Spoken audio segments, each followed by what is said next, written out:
వేదాంతం పరిచయం పరిభాష దేవతా దృష్ట్యా భక్తిత్రయం.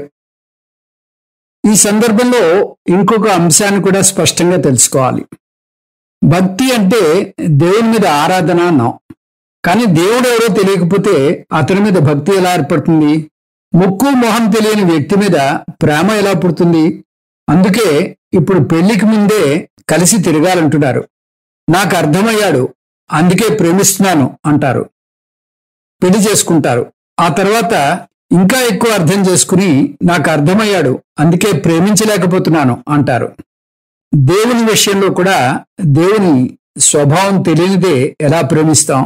అందుకని మనం దేవుని స్వభావం గురించి టూకీగా చూద్దాం. శాస్త్రం దేవుని గురించి 3 నిర్వచనాలు ఇస్తుంది.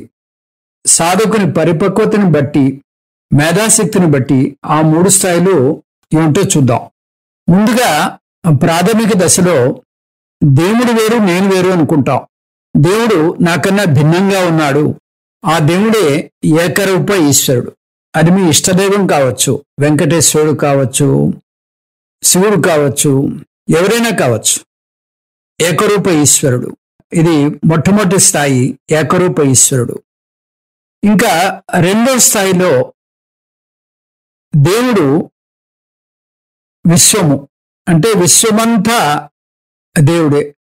నాకు ఎదురుగుండా కనిపించే ఈ జగత్తంతా కూడా దేవుడే.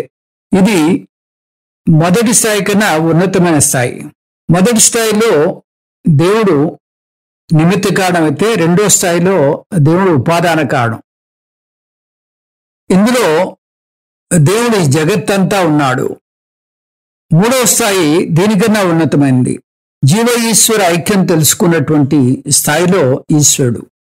ఆ ఈశ్వరుడు అధిష్టానంగా అన్నిటా ఉన్నాడు. నాలో ఉన్నాడు, నీలో ఉన్నాడు, అంతటా ఉన్నాడు. కానీ అధిష్టానంగా ఉన్నాడు. ఇది మూడవ స్థాయిలో మనకి ఉన్నటువంటి ఈశ్వర తత్వం.